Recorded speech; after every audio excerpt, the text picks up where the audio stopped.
I had a magazine photograph that improbably showed a woman in a barrel at sea fishing. The very first photograph I took, my very first morning on the island, was this, down at the local harbor. And these are tub boats, taraibune, which means tub boat. And they are fishing boats, traditional fishing boats on Sado Island. Here's a man fishing. He's steadying the boat with his paddle. He's using a wooden box with a glass bottom to see his catch. And then he has a selection of long bamboo spears. This is to grab a shellfish. This is to grab abalone.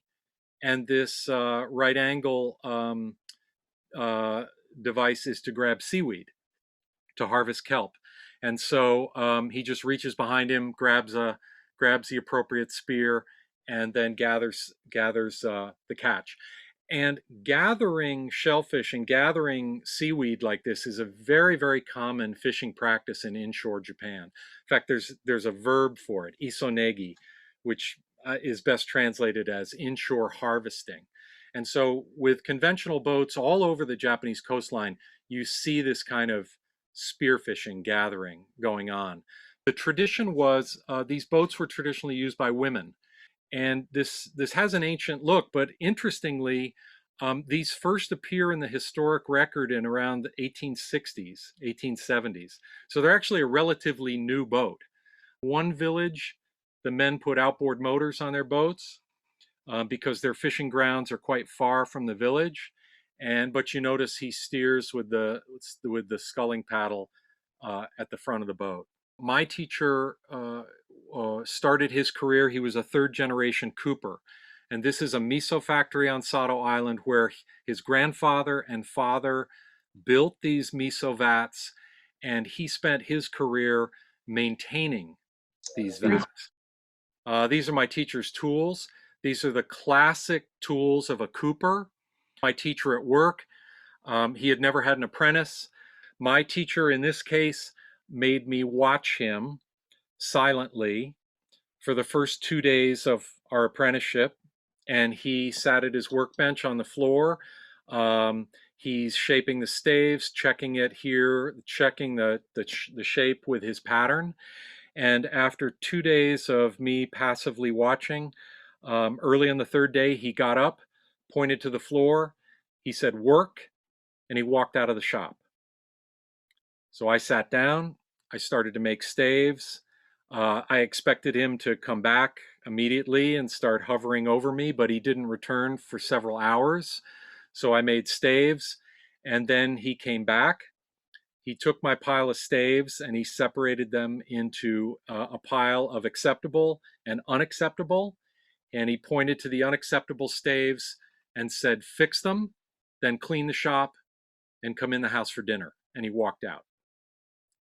Here's my teacher that we've temporarily put the hull together. The hull is pinned with little bamboo nails between each stave, and he's just fairing and smoothing the inside prior to putting the bottom in. And then by far the hardest part of building tub boats is braiding the bamboo hoops. And you can't adjust the size. These have to be sized perfectly, and these are what hold the boat together. There's the boat that my teacher and I made together. And I never saw my teacher again. A couple of years after my apprenticeship with him, he died in an accident. And I was contacted by a foundation on the island that said, "Well, you were his only apprentice and he never wrote anything down. And so what are we going to do?" And so what I suggested was we do the traditional thing, and I taught an apprentice, and this is my apprentice, a carpenter from Sado Island. He and I built 2 tub boats together. And then I told the foundation we needed to do the non-traditional thing, and they needed to publish my research. So this is my first book. It's in English and Japanese, The Tugboats of Sado Island, a Japanese Craftsman's Methods. And it is just simply a how-to book. Secrecy is concerned, there's a very interesting phrase in Japanese, "nusumi gekko." If you ever go to Japan and meet a craftsman, if you can remember that, invite them to tell you stories about Nusumi Geko. Nusumu is the verb to steal. Geko means lesson. So if your teacher was not a direct family member, like your father or your uncle or so on, um, if you were apprenticed outside of your family, then more than likely that teacher would not teach you everything. They would keep from you the essential secrets of the craft. And only a couple of my teachers apprenticed with their fathers, and all my other teachers could tell stories about having to steal their master's secrets.